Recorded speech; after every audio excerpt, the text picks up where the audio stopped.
After a heated argument, Maya Miles said, "You'll never be in control of this family." I made sure of that. She smirked.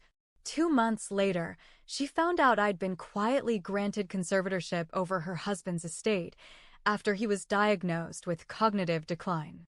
She showed up at the hearing with tears. I showed up with documents. The judge looked at me and said, "The authority is hers now." I've never been the type to fight loud. I don't slam doors or yell across rooms. I take in everything quietly, and when I move, I make it count. That's probably why my mother-in-law never saw me coming. Her name is Barb. She's the kind of woman who believes being the loudest in the room makes her right. She runs on control, controlling her husband, her house, her grown son, even the meals we eat at Thanksgiving.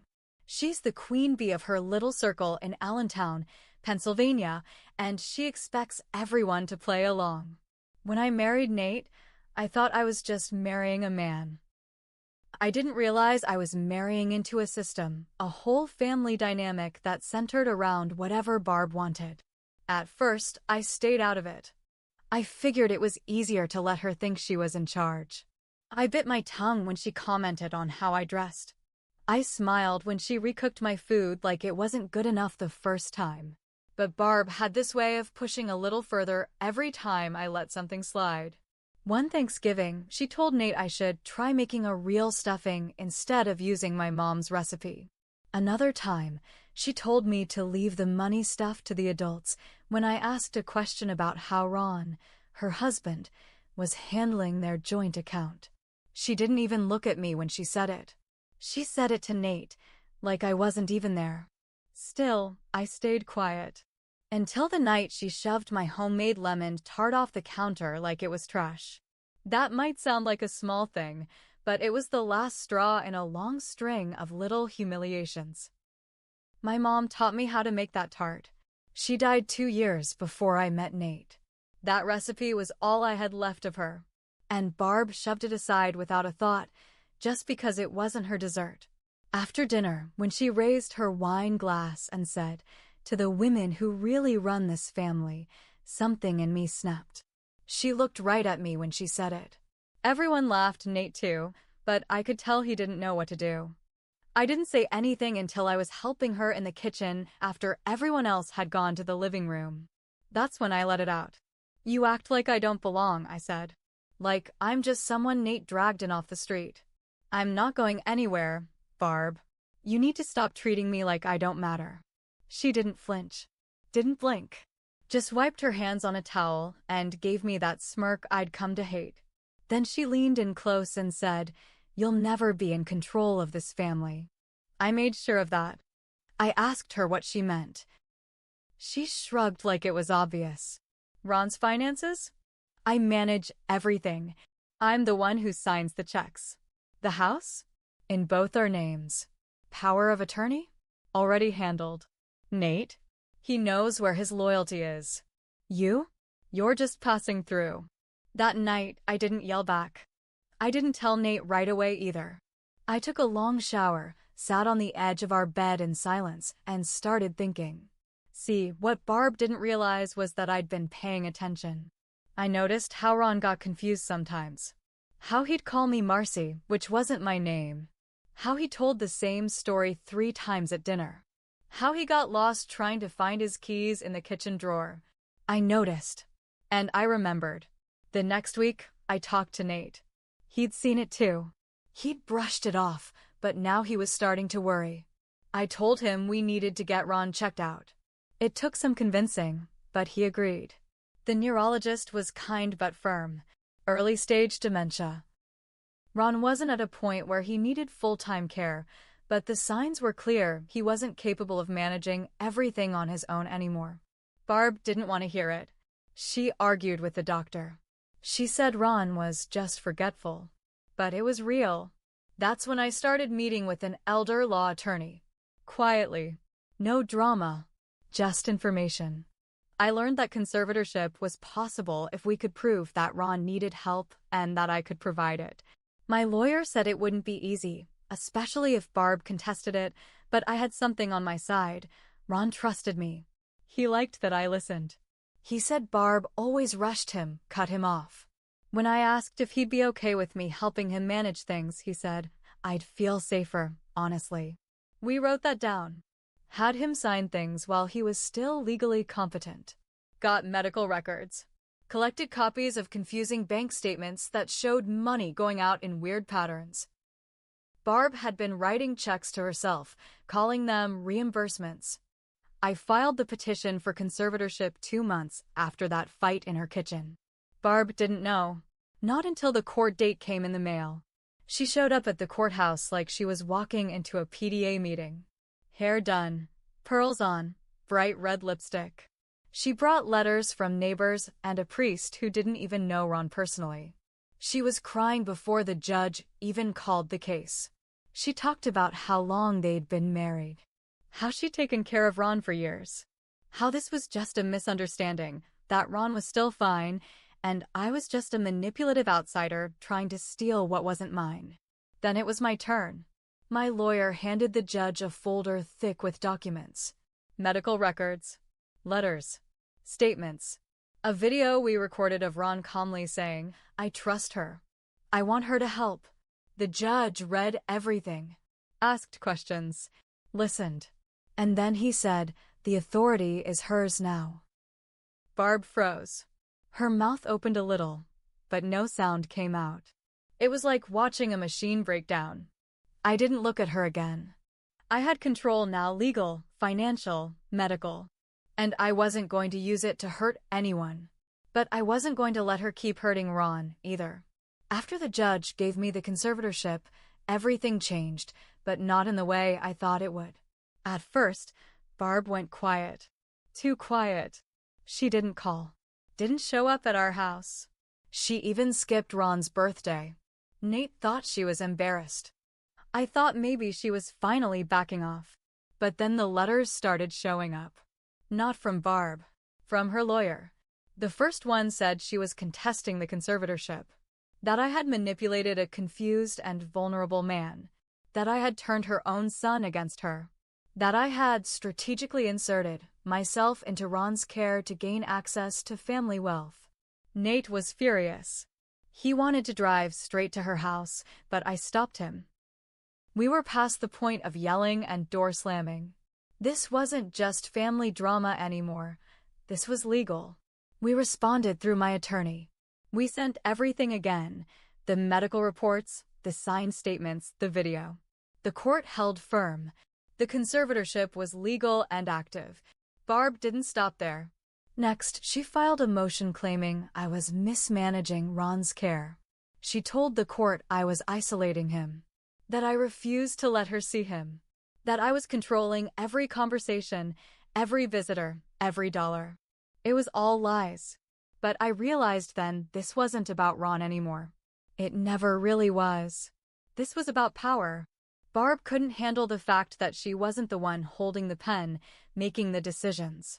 She wasn't mad that Ron needed help. She was mad that I was the one helping him. I tried to be civil. I even offered supervised visits. Told her she could see him whenever she wanted, as long as I was there. But that wasn't good enough. She said she'd rather die than be babysat by some girl who married into the family. Nate begged her to stop. He reminded her that Ron needed peace, not courtrooms and lawyers. But Barb didn't care. Then something happened that pushed it all over the edge. I got a call from Ron's pharmacist. Barb had tried to pick up his prescriptions and told them she was still his power of attorney. The pharmacist said she got angry when they told her she wasn't authorized. She caused such a scene that they had to ask her to leave. That same week, I found out she tried to access one of Ron's old bank accounts, one that was dormant, but still active. She'd used his login info, tried to move money into her name. My lawyer sent a cease and desist. The bank flagged the activity. We added it to the court record. Barb showed up at our house that night. Unannounced. It was raining hard. She stood outside the door, drenched, shaking. When I opened it, she looked past me and said, "Where's Ron?" I told her he was asleep. She tried to push past me. I blocked her. "You need to leave." Her voice cracked. I'm his wife. I've been taking care of him for 30 years. You think a couple signatures and a judge makes you more important than me? I stared at her. It's not about being important. It's about doing what's right. She took a step back and said, You're going to destroy this family. And I said, No, Barb. I'm just not letting you control it anymore. She left. But something told me she wasn't finished. 2 weeks after that night, something strange started happening. Mail went missing. At first, I thought it was just delivery delays. Everyone complains about the post office. But then I noticed that Ron's insurance paperwork, which I was waiting on, never came. I called the company. They said it had already been delivered and signed for. But I never signed anything. Then Ron's old friend, Harold, stopped by. He looked uncomfortable. Said he wanted to talk privately. We sat on the porch while Nate was inside with Ron. Harold fidgeted with his hat before he said it. Barb came to see me, he said. Said you were abusing Ron. Said he was locked away, not allowed to see his friends. Said you were stealing from him. I stared at him. Do you believe that? He shook his head. No. But you need to know she's saying it. To everyone. I found out that Barb had been making the rounds. Church friends. Old neighbors. Even the pastor. She told them I was a gold digger. That I married Nate for money. That I isolated Ron to take his estate. She showed them fake spreadsheets she made herself. Highlighted numbers that didn't make sense. Claimed they were proof. One of those neighbors must have believed her because 2 days later, APS, Adult Protective Services, showed up at our door. They said they got an anonymous call. Said there was concern Ron was being neglected. I let them in. Showed them everything. His meds, his room, the schedule I kept. The memory games we did each morning. The fridge full of labeled meals. The folder with every medical visit. The woman from APS looked at me, then at Ron, who was smiling at her like she was an old friend. Ma'am, she said, I think you're doing a better job than most families we see. But whoever made that call, they didn't want help.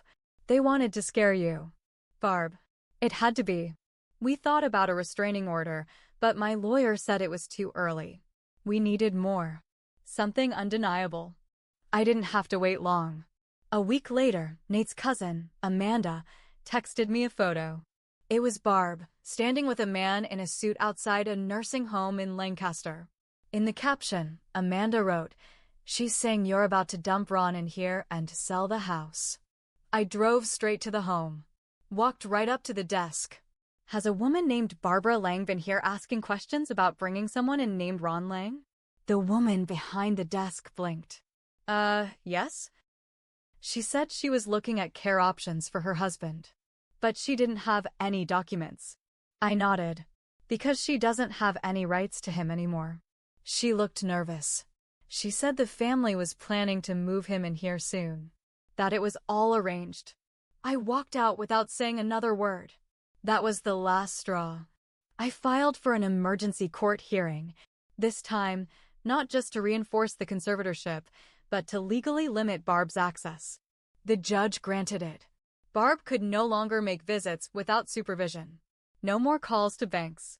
No more doctor inquiries. And most importantly, no more lies to third parties. She didn't take it well. She showed up at the next family barbecue. Not invited. She stood on the edge of the yard, just outside the property line, with a lawn chair and a clipboard. Watching. Taking pictures. That's when I knew this wasn't just about power. This was war. And I wasn't going to lose.